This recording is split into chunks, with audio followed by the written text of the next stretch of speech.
Hola amigos, ¿cómo están? Gracias por acompañarnos en este nuevo programa de A Fondo Entrevistas, con una nueva líder política, ciudadana, que quiere postular al Congreso. Vamos a seguir en todo este tiempo conversando con candidatos al Congreso, con gente nueva, que quiere renovar esta institución del Estado con muchas buenas intenciones. Y para eso estamos hoy día con Alessandra Krause. ¿Cómo estás, Alessandra? ¿Cómo estás, José Ignacio? Un Gracias por la gusto. invitación. Un Buenos gusto días tenerte a aquí. todos los que nos están viendo. Y bueno, así es, somos muchos los jóvenes candidatos que estamos postulando al Congreso con la intención, en primer lugar, de devolverle el prestigio al Congreso como institución, que estaba muy venida abajo. Y, por supuesto, cada partido tiene su línea general, como también cada candidato ha elegido pues cuál sería en qué temas se estaría concentrando, ¿no? El Alessandra, trabajo. tú me has contado que has estudiado psicología. Así Antes de es, sí. entrar en las ciencias políticas, Así es. cuéntanos un poco de tu carrera, de dónde vienes, digamos, quién es Alessandra para la parte humana de Alessandra. Alessandra, bueno, comenzando por mi edad, tengo 33 años, soy limeña, estudié efectivamente psicología, me fui a estudiar a Argentina, a Buenos Aires. La carrera es muy linda, sin embargo, desde muy chica he querido servir a mi país. De hecho, hay un lema, yo estuve en mi primaria en el Santa Úrsula, ¿no? Y luego me cambié a otro colegio, y en el Santa Úrsula hay un lema, el lema del colegio es Serviam, que significa de latín a castellano serviré, y es algo que desde muy chica me llamó muchísimo la atención, me sentí identificada. En ambos colegios se promovía muchísimo el tema vocación del de servicio. voluntariado, de la vocación de servicio, Ajá. ¿no? También de chica uno como niño observaba a otros niños de su edad en los semáforos, o sea, siempre me llamó la atención la injusticia social, ¿no? Entonces, desde muy joven decidí estudiar una carrera vinculada a las humanidades, a las ciencias sociales. Comencé con psicología, que es una linda carrera, sin embargo, decidí cambiarme a las ciencias políticas porque es una carrera más macro, ¿no? Y de hecho siempre con miras a involucrarme al sector público, ¿no? Hasta ahora he trabajado siempre en el sector privado, pero sí me encantaría formar parte del sector público ahora, con mayor razón, ahora que los jóvenes necesitamos un poco transformar la manera de hacer política en beneficio de la población. La población, de acuerdo. Y, digamos, después de tus estudios de psicología y ciencias políticas, Sí. tú decidiste ya apoyar activamente en una campaña. Cuéntanos un poco de tu experiencia en esta campaña, quién apoyaste, cómo fue. Sí, yo volví a estudiar ciencias políticas en el 2015, en diciembre, y mi padrino me convocó a apoyar la campaña de Peronos por el Cambio, de la candidatura de Pedro Pablo Kuczynski y sus 36 candidatos al Congreso, y así lo hice, ¿no? Y luego de la campaña, en la cual fuimos victoriosos, aclaración, fuimos siempre un partido de gobierno que nunca estuvo en el gobierno, pero a pesar de eso, yo siempre defendí la institucionalidad y apoyé la línea partidaria, ¿no? Por eso es que también decidí inscribirme en el partido. Soy militante de Contigo, antes Peronos por el Cambio, ahora el partido Contigo. Y fue así como ahora, llegado el 2019, he decidido postular por el partido que represento y por las mujeres y juventud que represento. Es importante eso porque represento. es importante eso porque uno, yo creo que en medio de todo el ruido político que hay y que ha habido, a mí personalmente siempre me preocupa mucho diferenciar a las personas de los eventos, ¿no es cierto?, de los escándalos o de los eventos, y a las personas, incluso también de las entidades, porque finalmente, para empezar, es interesante que Contigo se haya mantenido, es decir, que el partido haya cambiado de nombre, digamos, de alguna forma de estructura y de personas, porque hay nuevas personas también, pero se ha sostenido en el tiempo. Eso, para empezar, me parece bien. Y es difícil, es un desafío De para acuerdo. los partidos políticos poderse sostener. Y es bueno que la persona sepa defender la institucionalidad, como tú bien dices, de los partidos, porque le guste o no a la gente, necesitamos partidos políticos. Y tenemos muy pocos. Exactamente. Y muy pocos a nivel nacional. Claro, exactamente. O sea, tenemos muchísimos atomizados y los que están a nivel nacional no tienen alcance. Exacto. Hay muy poquitos que tienen alcance nacional.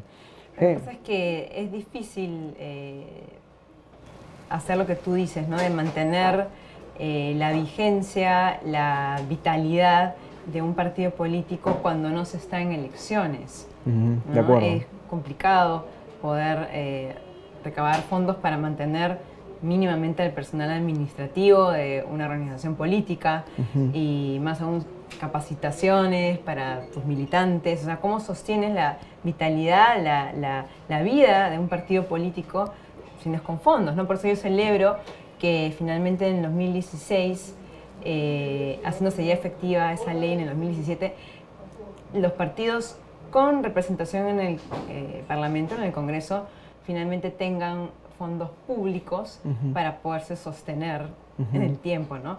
Lo que pasa es que, claro, si en una próxima elección ya tu partido no entra al Congreso, no tiene ningún tipo de representación, ahí ya las cosas se complican, ¿no? Y hay que ver otras maneras de financiarlos, ¿no? Sí. Ahí lo que falta es demanda, ¿no? Es decir, los partidos viven de la política y si la juventud, la ciudadanía no consume política con P mayúscula, digamos, ¿no? O sea, no la política del escándalo, de la noticia, de la prensa, muchas veces, sino una política con P mayúscula. Si la gente consumiera, si los jóvenes consumieran más políticas, estuvieran más ávidos de tener charlas, conferencias, de afiliarse a un partido, de tener cursos de capacitación, claro, eso a ustedes les daría movimiento, masa y también les daría ingresos finalmente, porque para mí un partido político es como, tú sabes que yo trabajo en un centro de investigación, entonces para mí un partido político es como un centro de política. Exacto. Así como yo genero investigación, tú generas política. Pero si no hay gente que la consuma, es complicado, ¿no? Es complicado que la gente, ¿no? Se involucre, dado que los partidos están venidos a menos, ¿no? Y además la polarización política genera una despolitización por parte de los ciudadanos. De acuerdo, ¿no? De acuerdo. Entonces, es necesario que la gente joven, y no lo digo como un cliché que se repite, sino que realmente es importante que los jóvenes nos involucremos, veamos cómo funciona un partido político por dentro, porque es muy fácil quizás leer las noticias en los medios, que están muchas veces llenas de prejuicios y no se conoce realmente cómo es que funciona un partido por dentro y lo difícil que es mantenerlo, como bien dijiste, en el tiempo. Y bueno, para eso es necesario la reforma política, más específicamente la reforma electoral, ¿no? Voy a decir algo que quizás sea poco popular, pero el gobierno, bueno, el Estado necesita apoyar a los partidos políticos si es que queremos lograr institucionalizarlos, ¿no? De acuerdo. Y sí que también queremos lograr que las campañas sean austeras, como siempre debieron ser, ¿no? Las campañas deben defender ideas, ¿no? Exponer debate y no que se base en una cuestión de cuántos fondos tengo para mi campaña y en función de eso, bueno, tengo más publicidad en los medios, más llaveritos para regalar y comprar votos clientelares que al fin y al cabo no hacen Ahora, hemos hablado de Alessandra la parte humana, la parte política también. Tu idea de la política es muy buena, es muy interesante lo que piensas de la política en general, de lo que necesita el país. ¿Qué nos propones para el Congreso? ¿Qué nos propone contigo para el Congreso? ¿Y qué propone ya Alessandra para el Congreso? ¿Cómo han configurado, digamos, cómo están planteando sus propuestas para este nuevo periodo congresal, ¿no? Sí, cómo no.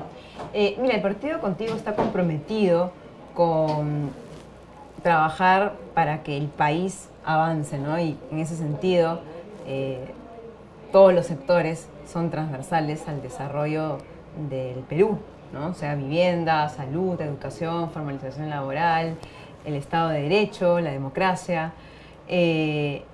Entonces, en ese sentido, como partido, ya cada organización, una vez en el Parlamento, comienza a discutir en el Pleno, ¿no? El debate de qué políticas específicamente va a apoyar y cuáles quizás son menos prioritarias y no apuntan a cerrar brechas, ¿no? Y más bien es una cuestión de discutirlas en el Poder Legislativo, ¿no?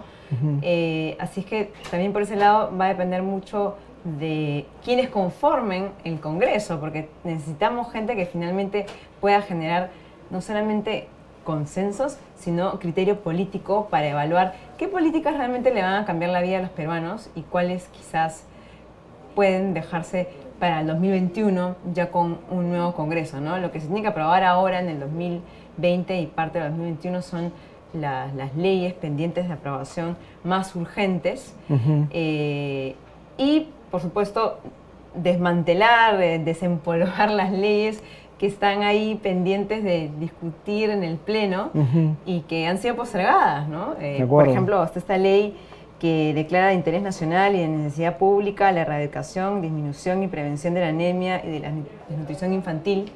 Y con eso te voy contestando qué es lo que yo propondría como candidata joven, mujer. Para mí, el capital más importante de un país son los niños, ¿no? La persona. Y lo tenemos olvidado totalmente, ¿no? Desde el momento en que vemos a un niño en la calle pedir limosna o involucrarse en la drogadicción, o quizás a un hombre de 50 años deambulando por la calle porque está mal de la cabeza, los famosos locos, ¿no? Que dicho sea de paso, hay 4.6 millones de ciudadanos peruanos con problemas de salud mental, según el MINSA, ¿no? Sí, es que no son más, porque yo he visto un reportaje de Panorama hace poco que hablaba de 6 millones, de los cuales únicamente 2 millones podían acceder aproximadamente al tratamiento mental, ¿no? Y creo que todo viene, todas las políticas son transversales a los niños. ¿Por qué? Porque, digamos, uno quiere proveer, los políticos hablamos de vivienda, ¿no? Las viviendas, si un niño crece en una vivienda con agua, electricidad, pistas y veredas, que es lo mínimo que se necesita, ¿no? O escaleras, si es que vive en un asentamiento humano, es parte importante, ¿no? Si no, no puede alimentarse, no puede ir al colegio. Lo mismo con la educación pública, ¿no? Y en ese sentido hay que hacer mucho énfasis, ¿no? Porque muchas veces hablamos que nos quejamos, ¿no? Que la gente no sabe elegir bien a sus representantes, discutimos sobre la convivencia entre los conductores de carros en el tráfico y todo eso se origina en una falta de formación, ¿no? No, por eso también mi llamado a que tengamos campañas más austeras donde regalemos menos cosas y más bien sí podamos regalar un mensaje de esperanza, ¿no? Porque la verdad es que no podemos seguir eligiendo a nuestros representantes porque nos regalaron un polo o un llavero, ¿no? O una foto, me cae bien, este es el que quiero que me represente, ¿no? De acuerdo. Has puesto el énfasis solamente para confirmar un poco mi intuición. Sí. Has hablado de brechas, de cierre de brechas. Yo creo que parece que esa es una de las prioridades del partido, digamos, ¿no es cierto? Sí. Apuntar a las necesidades de la ciudadanía, lo cual me parece muy, muy importante. Así es. Y luego te has enfocado en los niños y has hablado de varios temas que son muy importantes también. Yo tengo uno con respecto a los niños que me preocupa mucho, y es el tema de, lo mencionaste, pero podríamos entrar por ahí, que es el tema de la educación, de la infraestructura y de la capacitación y de las capacidades que tienen los docentes. Sí, así es. Sí, porque tú estás hablando de valores, estás hablando de darles una educación integral, además, que tiene que ver con alimentación, con servicios públicos, con salud. Pero muchas veces yo siento que nuestro sistema educativo todavía no está preparado para dar esos valores. Sí, o sea, todavía nos hemos saltado la parte de los valores, hemos pasado de una educación tradicional o antigua a una educación técnica prácticamente, ¿no? Entonces a los niños les enseñamos muchísimos cursos que tienen nombres muy, muy pragmáticos, ¿no? Estudios sociales, ¿no? Entonces tienes matemáticas, todas estas cosas, pero ya no hay cursos ni de cívica, ni de valores, ¿no? Yo todavía llegué a educación cívica, de hecho. Yo también agarré. Pero toda la generación que vinieron por debajo ya no cuentan con ese curso, ¿no? ¿Cómo ves eso? Porque eso tiene que ver mucho también con la mentalidad de los profesores y ya no tanto también con un tema de infraestructura, porque hay tecnología, equipamiento que se puede requerir para que el niño tenga más información, pero además ya con un tema de cómo trabajas con la currícula, ¿no? Totalmente de acuerdo. Deberíamos tener no solo un curso de educación cívica, sino también trabajar políticas. Y en este sentido yo creo que desde los municipios, más que desde el gobierno central, y eso se puede proponer desde el legislativo, proponer que las municipalidades se involucren en lo que es la educación cívica a nivel vecinal, porque todo al final se origina en las familias, ¿no? Además, si tú enseñas el curso de educación cívica en el colegio y no hay continuidad en las casas con el ejemplo, entonces difícil formar un ciudadano que respete la ley para comenzar, ¿no? Porque necesitamos comenzar a respetar la ley. Nos pasa cuando estamos en cómo maneja el conductor de bus, la gente que bota basura en la calle, la madre que le pega al niño en el metropolitano, porque mucho también nos quejamos las mujeres de que nos maltratan nuestros esposos, ¿no? Las parejas, el conviviente, etcétera. Pero yo también observo, estando en la calle, que son las madres las generadoras de agresión. O sea, muchas veces se ven niños, o sea, una cachetada, un pellizcón, un jalón de pelos en el metropolitano, ¿no? Entonces después ese niño, como ha sido agredido por su mamá, le va a pegar más adelante a su pareja, mujer. Cualquier violencia entonces, es negativa, definitivamente. Exactamente, claro. ¿no? Todo tiene su consecuencia, ¿no? Entonces, por eso me parece importante la ley que sí se promulgó ya, la ley de salud mental, ¿no? Que garantiza el acceso a los servicios de prevención, tratamiento y rehabilitación de la salud mental, comprometiendo también al servicio público y privado a atender esos problemas, ¿no? Y un poco tocando ese tema, salud, que es la entidad que usan la gran parte de los peruanos, requiere de médicos, requiere mucha inversión, ¿no? Quizás también deberíamos trabajar en fiscalizar qué es lo que está pasando con la entidad, porque yo estoy al tanto, y lo dice su presidenta cada rato, Fiorella Molinelli, de que hay entidades públicas y privadas que le deben a salud. Eso tiene ya que destrabarse, ¿no? O sea, además de salud cuenta con 65.000 empleados, muchos de ellos administrativos. Es demasiado. Hace falta médicos y hay más personal administrativo en la entidad, ¿no? Entonces, tenemos que comenzar a fiscalizar. Está muy bien. Eso que has dicho ha sido muy cierto. Es decir, y lo conversábamos, ¿no? Los congresistas tienen esta función de legislación, de legislar, de representar y de fiscalizar. Creo que se ha cargado mucho la tinta a veces en legislar, cuando lo que se requiere muchas veces es fiscalizar que el Ejecutivo y los gobiernos locales o regionales que te toca fiscalizar como congresista funcionen bien, y también representar, ¿no? O sea, tener esta capacidad de realmente intermediar y canalizar, digamos, las propuestas y demandas ciudadanas, ¿no? ¿Cómo ves eso? Sí, en ese sentido necesitamos tener un control legislativo sobre cuál es el gasto de las distintas entidades del Poder Ejecutivo. Cuando hablamos de Poder Ejecutivo, los políticos nos referimos a todos los 19 ministerios, incluida la PCM. De acuerdo. ¿No? Necesitamos estar bajo la lupa para chequear de que no volvamos a tener un Odebrecht, por ejemplo, respecto a la infraestructura de todos los sectores, ¿no? Salud, educación, vivienda y saneamiento. Y porque al fin y al cabo es la plata de los peruanos, nuestros impuestos, los que están yendo a estos sobrecostos, ¿no? Y todos pagamos impuestos desde que compramos un pan o un par de zapatillas hasta comprarte una casa o un auto, ¿no? Entonces, ¿por qué vamos a permitir que nuestra plata, la plata de los peruanos que pagamos con nuestro día a día, con lo que sea que adquirimos, vaya a manos que al final no nos suma, ¿no? Necesitamos resultados, ¿no? La población demanda resultados en Lima y en las regiones, ¿no? Así es que sí creo que la fiscalización debe ser dura. Y ya que tocaste el tema, aclarar que es necesario que los congresistas sí mantengan su inmunidad. Otro tema impopular, pero hay que decir las cosas como son. ¿Por qué?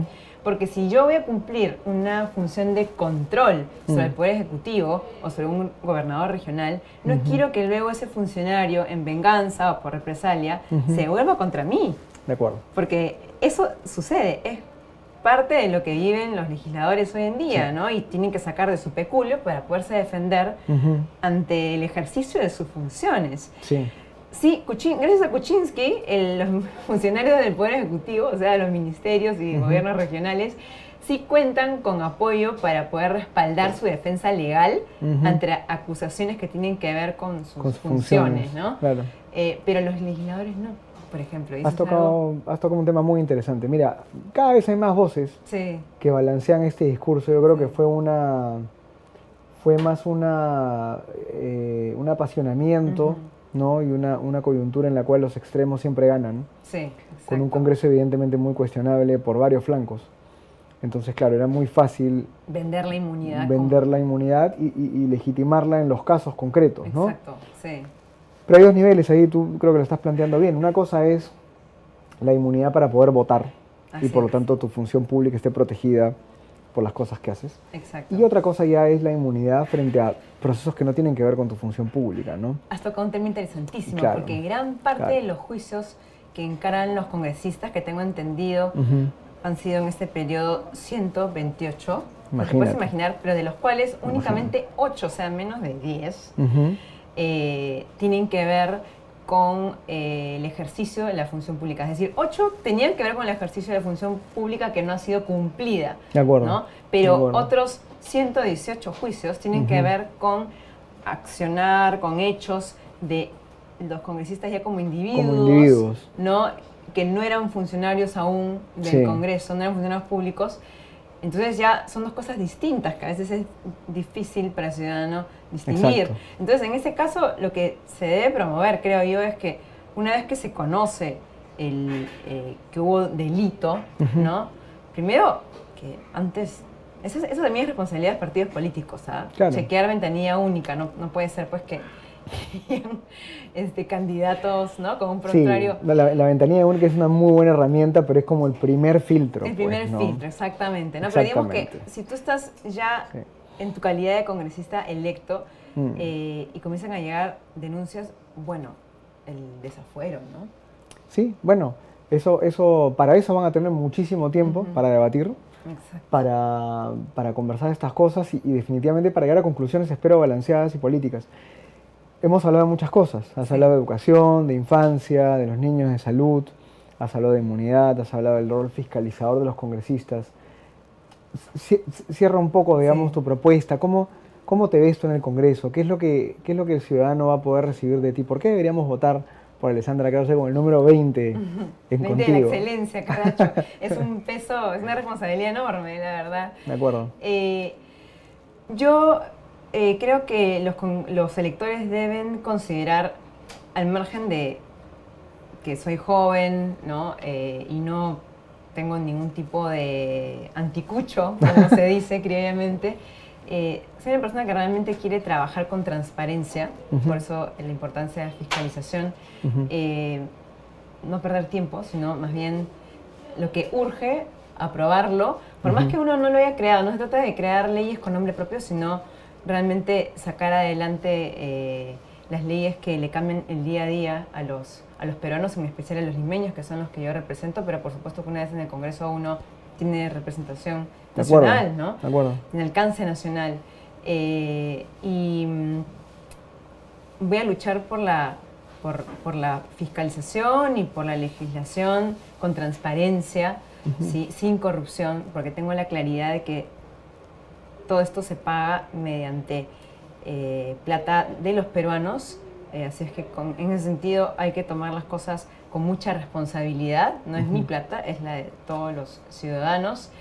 Y por supuesto, y algo que no quiero olvidar, es la defensa del modelo económico, ¿no? Eso para mí es inquebrantable, ¿no? De todas maneras, no solamente yo, sino toda la bancada Contigo va a apoyar ante una eventualidad de querer cambiar el modelo económico. Nosotros vamos a estar ahí defendiendo la seguridad jurídica y el modelo de economía abierta de mercado, porque sí creemos que el desarrollo económico del Perú se da a través de la promoción de las microempresas, ¿no? Y para cerrar un poco, necesitamos promover leyes que permitan que estas microempresas se formalicen, no golpeando al pequeño empresario con estas medidas rápidas y populares como el aumento del salario mínimo, sino más bien haciendo modificaciones para que se atrevan y confíen en el sistema de recaudación tributaria y formalicen a sus empleados, ¿no? Pero en definitiva, cargar tributariamente más al empresario formal, que es poco más de un 20%, no es la mejor manera de incentivarlo a que sume más personal formal en planilla a su planilla laboral, ¿no? Entonces, hay que pensar las cosas de otra perspectiva, ¿no? Menos popular y más bien realista, ¿no? Además, tú no puedes aumentar el sueldo mínimo si es que el Perú no está creciendo, ¿no? De acuerdo. O sea, necesitamos ser productivos como peruanos para, una vez que demostramos ser productivos, ahí poder de acuerdo. Bueno, esas medidas de aumento. y yo te sigo, digamos, en la defensa del modelo por una razón muy sencilla, y es que cualquier modelo económico, sea el que sea, y en este caso es el liberal, el libre mercado, es una herramienta usada por seres humanos. Y finalmente, si un ser humano, una persona, no quiere usarlo bien, no va a funcionar tampoco. Entonces, no se trata del modelo, se trata de las personas que están detrás. Así es, de cómo lo ponemos en práctica. Exactamente. Y yo creo que sí, hay que tener mucho cuidado con eso. Sí. Y hay que mantener los principios económicos, la seguridad jurídica, la estabilidad, para que el país siga desarrollándose. Entonces, nada, bueno, muchas gracias a todos ustedes por estar con nosotros. Gracias. Muchas gracias, Alessandra. No, por favor, a ti, José Vamos para adelante. Por supuesto, vamos. Felicitaciones por este gran esfuerzo que estás haciendo. Mucha suerte en tu campaña. Gracias. Y con ustedes nos vemos en la próxima edición de A Fondo. Espero tener su voto de confianza. Dilo de nuevo, ¿cuál es ¿a dónde tiene que votar? ¿A dónde? O sea, número y partido. El número 20 del partido, o sea, marquen cruz o aspa sobre el logo del partido Contigo y escriban el número 20 en uno de los dos casilleros, acuérdense, es un solo número en uno de los dos casilleros y bueno, el segundo voto ya se lo dejo a elección de ustedes. Muy bien, muy bien, Alessandra. Muchas gracias a todos y nos vemos en la siguiente edición de A Fondo. Gracias.